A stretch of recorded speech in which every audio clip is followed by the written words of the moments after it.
to 7. He looked to the heavens when he heard the engines hum.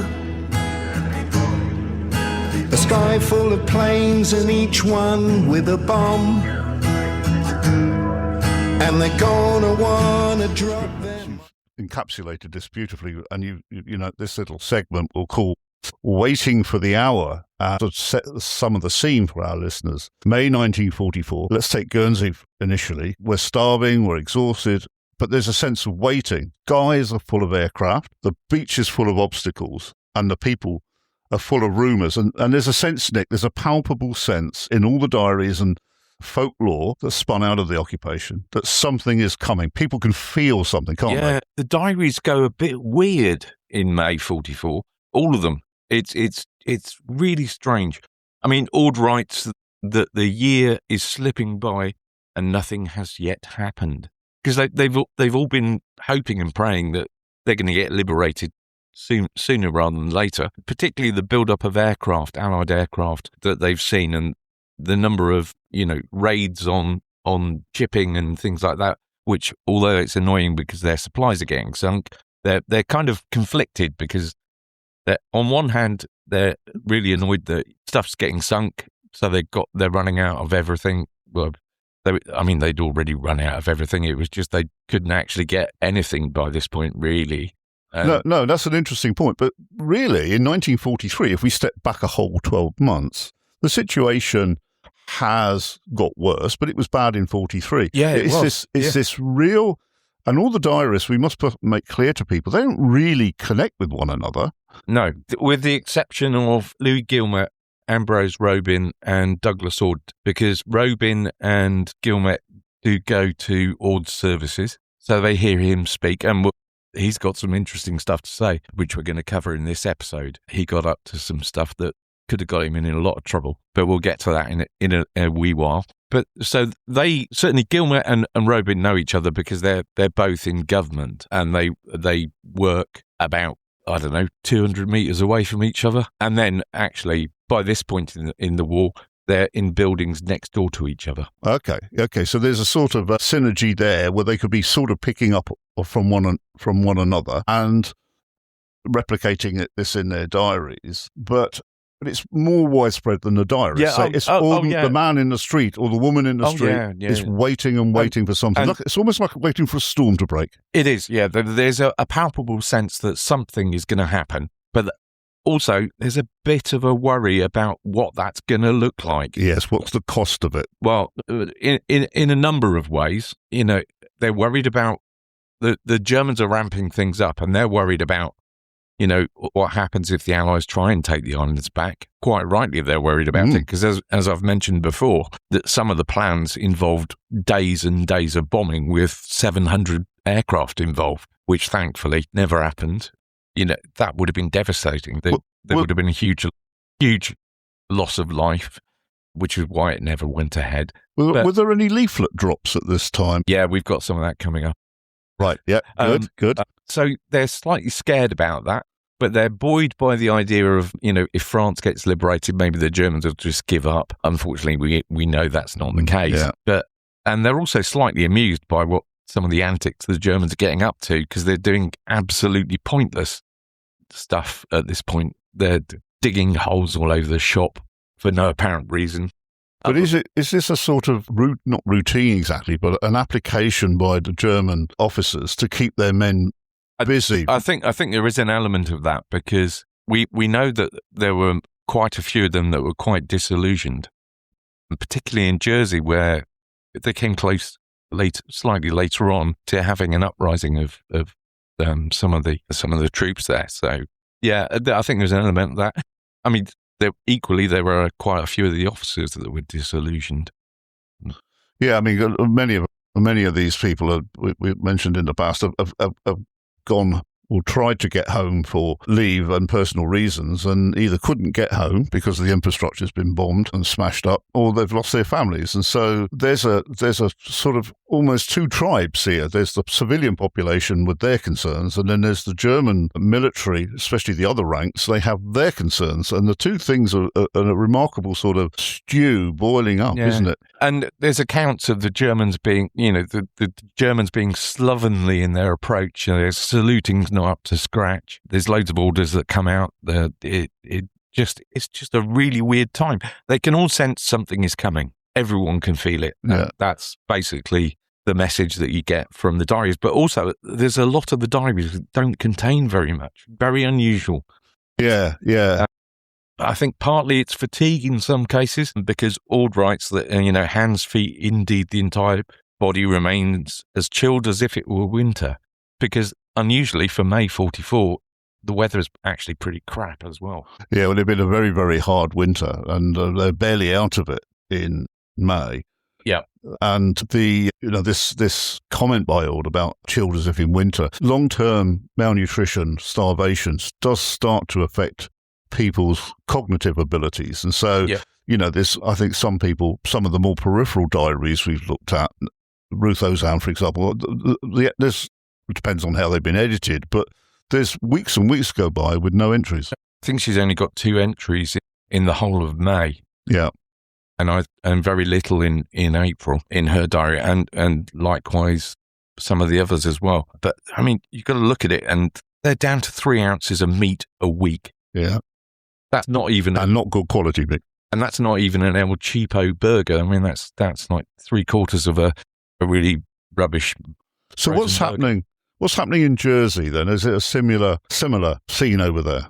The other thing as well, because of course they're not really in contact between the Channel Islands, apart from a government level, and even that's very sporadic, as and when allowed by the Germans. But you're looking at the diary of Lesotho, and he's very much in the same camp about things, and he's quite amused by what's going on with the Germans, and he talks about the penny squigger air raid alarm recently installed by the Flak Coast Defence Unit is constantly going. 3 times in 2 hours Saturday evening, and at least 7 or 8 times on Sunday. And he says, our lads are around very high up, much more often than they are fired on, as evidenced by frequent sky streaking and occasional dose of silver paper. Now, silver paper, have a guess what that is. This is to confuse radar, presumably. Yeah, basically it's window. Yeah, chaff and such. Yeah, which they're obviously using by this point, because it's the run-up to D-Day, and I suppose they don't want it to look like there's any unusual activity. If they've been doing it for a few weeks, then it's going to continue to confuse the radar. The Germans won't really notice what's going on. We note increased air activity. Do we know if there was increased naval activity? Yeah. There was as well. I mean, we've got a bit of that later on in the script as well. So yeah, there was a lot more activity in general, which hindered the Germans, and probably some of the running around digging holes here, there, and everywhere in places that make absolutely no sense to put a position in. Probably connected with they're just confused as to what's going on, and it's just like, oh well, get them to do something. Yeah, idle hands, etc. Go and dig.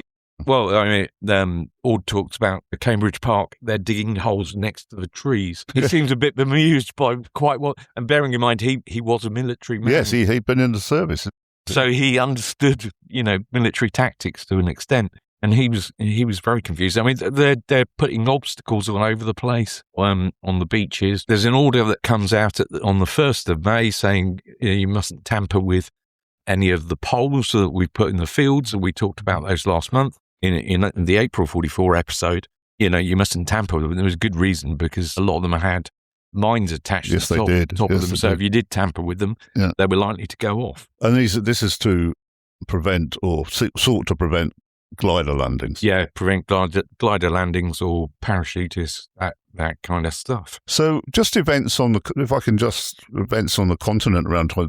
Was this bit around about the time of Arnhem? Not yet, not quite yet. Of course. Sorry, I do. Yes, Arnhem wasn't until September. No, of course, that's silly me. But this whole notion of life in suspension. Louis Guillemet, our diarist, who is a member of or is the liaison between our government in Guernsey and the German Phil Commandant Tour, he lists a a number of things in his diary about how islanders seek to pass the time. Do you want to go through some of these? Because it really is quite interesting. I mean, he's obviously quite depressed by this point because, he says it's gone on for so long that it is with difficulty that we can imagine any other existence, which that must have been pretty flipping depressing in 4 years of being bossed around and lacking in food, etc.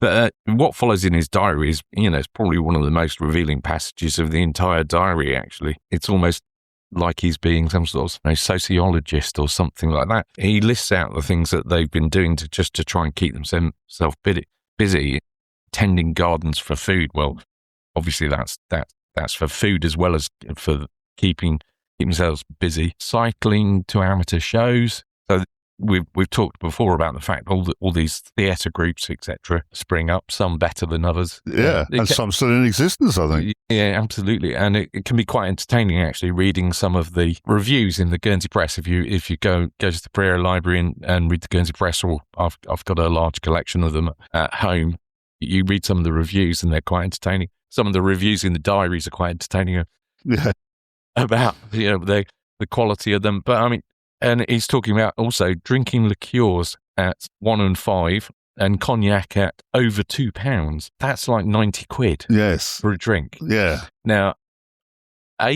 spirits sales were very limited anyway. I'm suspecting that Louis may have been a member of the United Club, one of the few clubs that was allowed to keep going, albeit they did get in the trouble with the Germans quite a few times, because I can't really think of anywhere else that would have openly been selling spirits. And he talks about hoarding tea worth £24 a pound. That's ridiculous. Yeah. Ridiculous. Well, where does it come from? Where does this tea come from? It must have come in with the military and sold onto the black market. Yeah, quite possibly. And then he talks about the other thing is gossiping about girls who have gone Jerry. Now, if I could one of the things that I do get asked a lot is about the fraternisation of local women and girls with the German forces.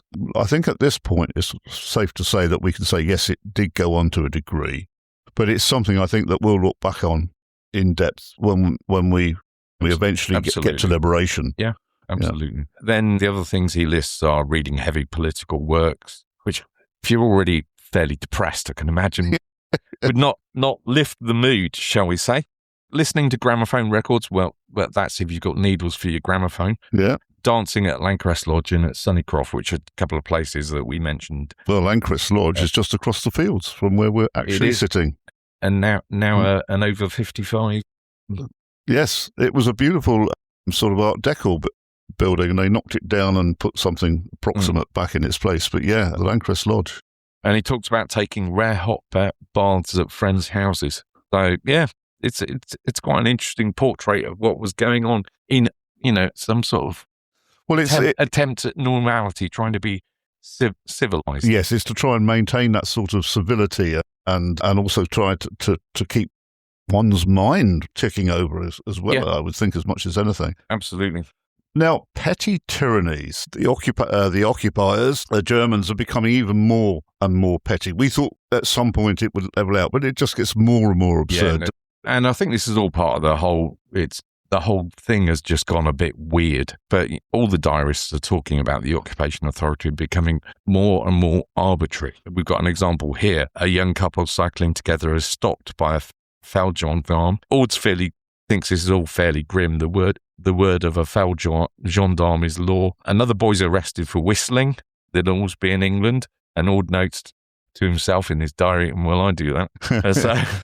And, small humiliations accumulate. It's just wearing people down. But yet you still get acts of resistance, quiet and careful resistance. Ord talks about a young worker who sabotages German ammunition by removing their powder. He's betrayed by a collaborator and thrown in solitary confinement, starved on 3 slices of bread a day.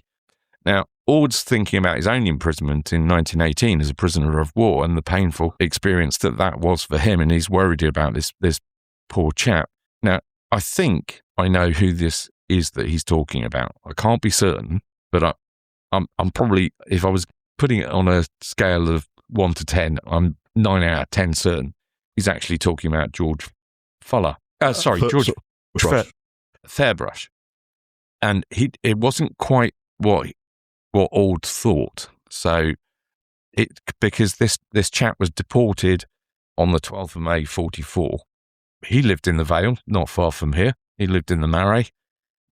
And there's a really good article on, if you go to the Frank Fuller archive, about him. He was actually, by this point, he would have been about 17 years old. And he found a German gun that was left in somebody's house. Unfortunately for him, another young boy saw him leaving with the gun and told the German police, and he was arrested and ended up being deported. He did survive the war, but he ended up going to all the horrible places that people got sent. He ended up in Dijon prison to start off with, and various other ones that we've named before. And he was with others as well, a chap called Harold Gallion, Cyril Hockey, John Le Coeur, and Clifford Tostvin, who'd also been transferred to Germany later on when in August 44. But yeah, it was a pretty grim time for that sort of thing going on. And he's little more than a child, really, with great respect to him, 16. What, Nick, I was interested in particularly here was he sabotages German ammunition by removing the powder. How would a young man get into a situation where... It was... Ord thought he was cleaning ammunition and doing this, but there's no mention of that in Fairbrush's story, and I can't find anybody else being deported in May 40. I can't imagine civilians would have been involved with German munitions. For anything, I can't find anybody deported for anything sort of similar. So he had quite when you look at all the places that he was shunted backwards and forwards from, he really quite extraordinary. His mother also got into trouble 3 weeks. 3 weeks after his sentencing. His mother, Lillian, got a 3-week sentence for receiving stolen goods. Okay, meanwhile, up in St Martin's in Guernsey, Ord gives clandestine lectures. This is in the Methodist Church up in St Martin's. At Le Corne, in St Martin's. Yeah, he gave clandestine lectures, some of which were talking about, the church under the Nazis. But he did other topics as well, but... that must have been quite risky for him. But people, by all accounts, people came from far and wide, right down the other end of the island. They cycled up there to go and listen to him speak. So those of you who know your island geography, this church or the chapel was almost opposite the Queen's Hotel in St Martin. So again, it's one of those things, when you go past, think of this. Yeah, it's opposite the Co-op. Yes. The best way of describing it. So in a way, there were people that were seeking some entertainment to go and listen to something that was pretty hardcore in terms of history. And he got away with it. Okay, the sinking of the Bison. Yes, Lesotho records that the Germans are pretty annoyed that the RAF have sunk another of their ships. And they billed the States of Guernsey £90,000, £60,000 for it, apparently. Okay, so a German vessel is sunk by the RAF, and somehow the Germans think that Guernsey should pay for it. We get to pay for it. Or lamenting the fact that it had a brand new sewage cart on it to do with the sewage situation, which was pretty flipping dire from the description. I'll spare you the details just in case you're eating while you're listening to this podcast. The number of Germans and workers is, shall we say, causing a problem with that particular area of the infrastructure. Okay, so there was a specific reason they determined that this ship should be paid for as opposed to any other ship. I have no idea. I just think it's the arbitrary, God knows what's going on.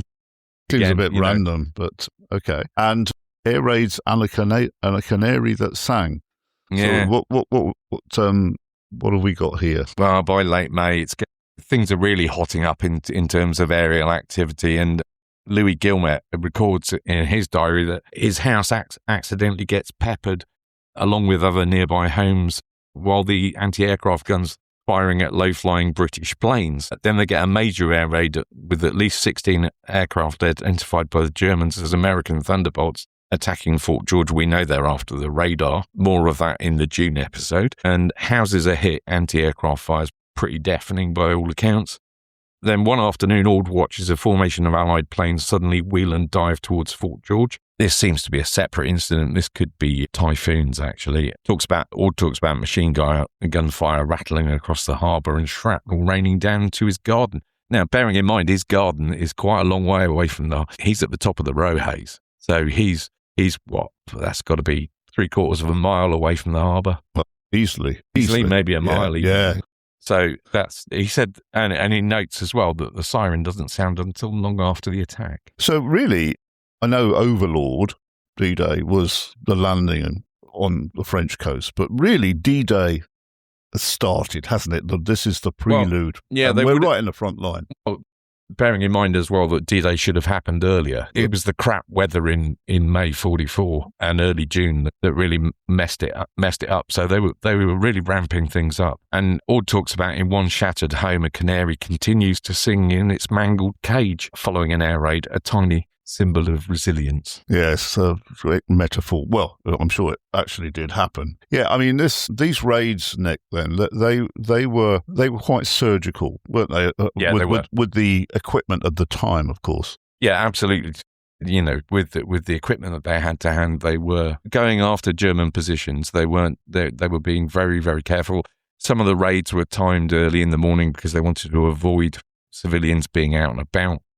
But yeah, everybody was having a go, including, I'll start again. Everyone was having a go, including the Americans. So yeah, there were 38, the Lightning anyway. There were a few raids by them as well. So yeah, everybody was having a bash by this point. Yeah, and just outside St. Peter Port, but above St. Peter Port, there was a major concentration of German military at the place that we call Fort George. The fort is no longer there. It was a sort of repurposed Napoleonic fort, wasn't it, Nick, that the British garrison had vacated when they left in 1940 and the Germans had taken it over. But that came in for a bit of a hammering, didn't it? Yeah, it did. It did indeed, because they had 3 radar up there, and that's what the Allies were worried about. Okay. Tiny mercies, bitter ironies, evictions and fear. More absurdity here. This is this in Jersey? This the diarist, and this is in Guernsey. This is Ord, but it is Jersey potatoes. They finally opened a tin that they've had hidden in the piano. Well, I had no idea that Jersey potatoes were being canned and sold before the war. Crumbs. Yeah, and Ord notes in his diary that the pair of them laugh at the how ridiculous it is that they've had to hide a tin of potatoes in their piano. Right? Yes, stored inside their piano for safekeeping. Where else would you keep it? Yeah, he noted, part of the whole May 44 is all a bit flipping weird, is Ord notes that in town clothing has become surreal. Court shoes tied with tape, fur coats with no stockings, summer dresses with snow boots. Boot polish is a luxury pretty much long gone, and soap is made from scraps of fat and is basically not very effective. People queue for fish that never arrives. Going on to the evictions as well, even though we're so far into the occupation, you'd think surely they don't need to kick anybody else out of their house because they don't need it for anything. But basically the Germans have been going around trashing a lot of the houses that they've been using, so they just trash it and then move on. And they've been booting people out. Yeah, well, there had been a rush of properties being demolished because they felt... About 200. Yeah, and the reason for this is mainly because I think they were worried about, certainly in the coastal areas, special forces coming in and sort of getting entrenched into them. I think there was that was the excuse that was given for knocking a load of them down. And some of them ended up next door to ammunition dumps and stuff like that. So you wouldn't really have wanted to. I don't know about you, but I wouldn't have fancied living next door to an ammunition dump. No, when the Allies are regularly coming over and having a pop, you might not fancy that at all. Some of the houses that were demolished were derelict and didn't have people living in them at the time, but there were definitely still waves of evictions going on. I wonder where these people went to live. That was a massive, massive problem. That was basically the Germans just weren't not bothered. It fell on the civilian government to sort it out. Ord writes that the civilians will be sacrificed with a plea of military necessity. Yeah, I mean, it was sort of callous beyond belief, wasn't it? When you think of the toll on children, my father and my aunt would have been small children at this point, and both have now passed. But, it's the mind-numbing boredom for children as well. Oh, it's a good point. He says that, it feels increasingly that the island and the islanders are disposable. Oh, right. He's as blunt as that, isn't he? As blunt as that. Yeah. But as I say, there's for whatever reason, with this weird feeling going on, people are not writing a lot of stuff down. Yeah, They pick up again, actually, pretty quickly. I think they're buoyed slightly in June 44 by the fact D-Day happens and it's very visible from here. They're initially buoyed and then discover, God, they've gone round. They've gone round us. They're not actually coming for us. The Germans are too stubborn to surrender. and the local newspapers still being published at this time? Yeah, they are. But you end up with the newspapers being weird sizes because of troubles getting paper and stuff like that. And they're alternating by this point as well as to which day they're published. So they're not out every day. Jersey doesn't have the Jersey Evening Post for a couple of weeks at some point around here. I can't remember if it was April or whether it was May, just because they haven't got anything to print it with. But the Germans, when it is printed, the Germans are still pumping out their propaganda on the front page. Yeah, one sort of starts to pick up this sort of desperate miserablism that's prevalent. I mean, there's this latest phenomenon of people talking about the horror of impending Monday mornings coming up, those that are in employment. Like, I'm been retired for 4 years, but I well remember it. And there's literally this, it's almost like there's this horrible Monday morning is approaching feeling continuously with just, you can't even look forward to Friday and the weekend because it's just this monotonous grey. Yeah, and the weather's like that as well. And the weather's like that, yeah. It's really quite extraordinary. And it does throw a light. Since we've been doing this series, I reflect more on how my family and other families got through this. And yeah, I lived with it from the point of, when I was born. Lived in the house that my family lived in during the occupation. But one sort of became almost immune to it because both your family, some of your family were here. And so we were used to hearing these tales of the occupation. But since doing the podcast now, you really start to feel and reflect upon this grinding monotony. Yeah, and it's across the islands as well. Yeah. There's nothing, it seems, that, if people are prepared to cycle halfway across the island to hear a clergyman talk about church under the Nazis. Yeah, things are pretty grim. Or talking about, the czars of Russia and all this sort of stuff. So, but yeah, I mean, everyone's hungry, tired, fenced in by barbed wire, being bossed about by the Germans, but they still get those little pleasures, bit of dancing, bit of gardening, and a lot of gossip and rumour. Yeah, a lot of gossip and rumour. The German military, then, are they being refreshed in any way? No, not really. So really the garrisons that were here had been here for quite some time, I think. Yeah, most of them had been there. There were shiploads coming in and out from time to time. That soon stops. In fact, I can't remember which of the diarists, but one of them mentions that yet again, 1,500 troops were supposed to be arriving in St. Petersburg one morning in May, and again they hadn't turned up. The Germans had even sent buses and stuff down. So God knows what happened to them. Yeah, so I wonder if it was troop rotation or simply to bolster up defences. Probably bolstering up defences, to be honest. I mean, it was a complete and utter waste of time. Yeah. And also, of course, we should remind people that we didn't just have German combatants here. We had Georgian troops, didn't we? Yeah, and Italians. Yeah.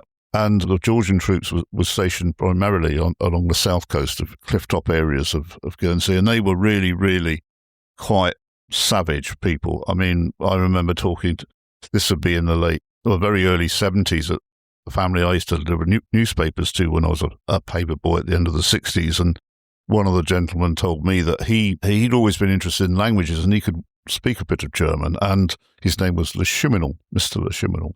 And the Germans got him into some sort of clerical job, but sometimes it meant that he had to go out at night. And he was given a pass by the Germans. And he said, I used to go out and I'd see the same patrol or same Germans. This is in the St. Martin's area. And he said, after a while, they stopped asking me for my pass. And then he said, after a while, I stopped taking it until I ran into a squad of a patrol of Georgian troops. And he said, I was beaten up very, very, very badly. So there was this sort of fear of these troops in that area of the island that effectively, I think the whole area of the parish of St. Martin's was handed over to Georgian troops. Pretty much. And I think the Germans themselves were a bit wary of them. Yeah, absolutely. I think they wanted them contained in one area. Yeah. And Luftwaffe presence at this time, what did we have here? It was pretty scaled down completely. Pretty much non-existent by this point. Just a few transport aircraft backwards and forwards, and the odd fighter that might end up landing here for a bit, but nothing really. Yeah, so nothing. The runway's blocked a lot of the time with lorries. So I think it was German mail coming in, trying to keep the troops' spirits up. Yeah, absolutely. And shortly after D-Day, they don't get another mail plane till October. So there were no sense of anything operational defence of the French coast, nothing like that at all. No, the odd fighter landing here to refuel and stuff, but not really much in the way of activity, because there wasn't a lot of fuel to be had here anyway. So, I mean, they've all got a sign. They all think there's signs of things that are unmistakable. There's lots of aircraft flying around. The beaches are fortified. The Germans are nervous. They're running around flapping about, doing daft stuff, even more daft than some of the other stuff that's been observed earlier. The islanders are just basically worn out, exhausted, but Ord captures the sort of emotional feeling that's going through and the sort of undercurrent. He says all sorts of news gets through except the news that we live for. Yeah. Okay, so we have, this sense of D-Day, just around the corner now. June episode will obviously go into great detail about how the news breaks here. I used to work for a chap who told me about the night before D-Day and what he saw, and we'll cover that in the next episode. So we can sort of summarise it as being hungry, tired and fenced in by barbed wire, but still the odd flashes of amusement, dancing, gardening, etc. The beaches are fortified. The Germans are nervous. I mean, in terms of moving on to next month, there's nothing really that we can add to the May narrative. No, it's pretty quiet, which is why it's almost a vacuum, isn't it? Slightly shorter episode, but we've got a couple of parish notices. One that we give a shout out for the Guernsey Literary Festival. I'm really looking forward to this talk.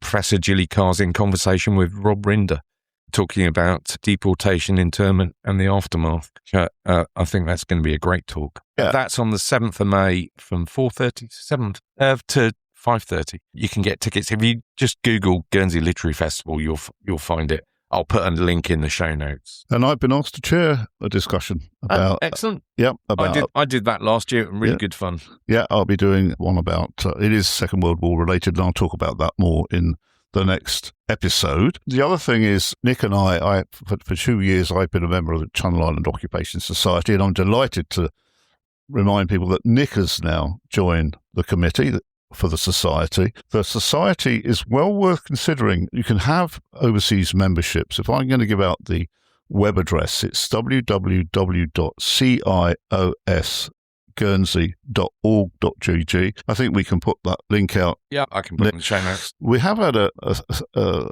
modest but very, very satisfying uptick in membership. You can have overseas membership. It's the 65th year that the society has been in existence, and that will be celebrated later this year. It really does keep you in touch with the events as much as this podcast does. It's well worth investigating that website. The society has been in existence for 65 years now, and we are making an effort to increase the membership and also lower the age of the membership, Nick. I think I'm not helping much. They said to me when I joined that the committee, one of the movers and shakers there, said to me, "We need some young blood," and I pointed out I was 66. I was asked to join. Probably some other things that are worth mentioning as well. Had one of our listeners, hello Eric Blakely. Those of you who have lived in the Channel Islands or follow Channel TV news will know that Eric used to be a journalist for Channel TV. He's involved with the Occupation Society in Jersey, and he dropped me a message and rang me up for a chat. What a lovely bloke. I had a really, really nice chat with him. Probably could have chatted for a lot longer, but unfortunately I had another appointment, so we had to cut it short. But he's apparently been spreading the word about the podcast in Jersey, telling everybody all about it. So thank you very much, Eric. Yes. Much appreciated. I think, I know that the Jersey branch of the Channel Island Occupation Society are visiting Guernsey later in the year. And if you're a local and you're listening to this, if you join the society, you'll be able to take part in one of the many lectures and rambles that the society engages upon during the year. I've just thought of something else that I need to mention as well, because I wasn't aware of this until yesterday. But for anybody interested in the automatic M19 mortar bunker down at Fort Hume, it's now going to be open once a month. Okay. Is it sort of last Sunday in a month? Where have we got a date? Can't remember, but I'll put something out on social media. Yeah. But it was only yesterday, because I was down there yesterday. Pierre Renier very kindly took I don't know what you call a load of guides all together. I don't know. What do you call them? Gaggle of guides, or an illumination, or a chatter, or something like that. Anyway, I was down there yesterday, and Pierre Renier from Festum Guernsey very kindly took us around the bunker and gave us a brief tour. If you haven't been, I highly recommend it, because they've basically restored this automatic mortar, which is absolutely huge. It weighs 50 tons, and they've done a great job on the bunker. There's lots of original artwork in the other bunker as well, and in that one. And he solved a mystery for me, because I've wondered about this quite often. So, if you go into some of these bunkers and you see the electrical trunking runs over the top of a mural. Yes. And you think, how on earth did that happen? Why did that happen? And Pierre explained to me yesterday that basically what happened was, when they built the bunkers, they did the murals to make themselves feel better about the place, because living in a concrete bunker is not really that exciting. But then, orders came out that you must have the cabling, the trunking had to be 20 centimeters from the top of your bunker. So if that happened to be straight across your mural, tough luck, sunshine, because we've got to follow orders. So that was quite interesting from that perspective. But yeah, do go and have a look. They do some fantastic work. Well, both Nick and I are accredited guides, qualified and accredited guides. And if you're ever thinking about coming to Guernsey especially, do please get hold of us, because we'd be only too happy to show you round, or can point you in the direction of other guides, or recommend places to go and see. Yeah, absolutely. So you can get hold of us at occupied@gnetradio.com. We see those emails come in. During the summer, I'm a museum visitor assistant, and I'm stationed out at Fort Grey, which is a Napoleonic Martello Tower and shipwreck maritime museum. Listeners do tend to rock up and chat, which is absolutely fantastic, and it's always good to talk to anybody about the occupation. So, Nick, I think we're nearly at the end of this somewhat shortened version about that, but there wasn't a lot to go on. No, because we know we got this wonderful sort of wave of information coming. Oh yeah, out, there's loads when we get to June. Massive amount coming up. So listen, we always value your continued engagement with our podcast, and also when you get in touch with us and tell us things or ask us things, we love that. So as I say, I'll give you the email address again, occupied@gnetradio.com. I think that's pretty much coming on at a time much less than usual, but that's June 1944 on the horizon. So I think we'll say goodbye. Goodbye from Keith, and also cheerio from Nick. Bye-bye. He looked to the heavens when he heard the engines hum. A sky full of planes, and each one with a bomb. And they're gonna wanna drop them on someone. It's 5 to 7. All his friends and family had gone, left on a ship 'cause they knew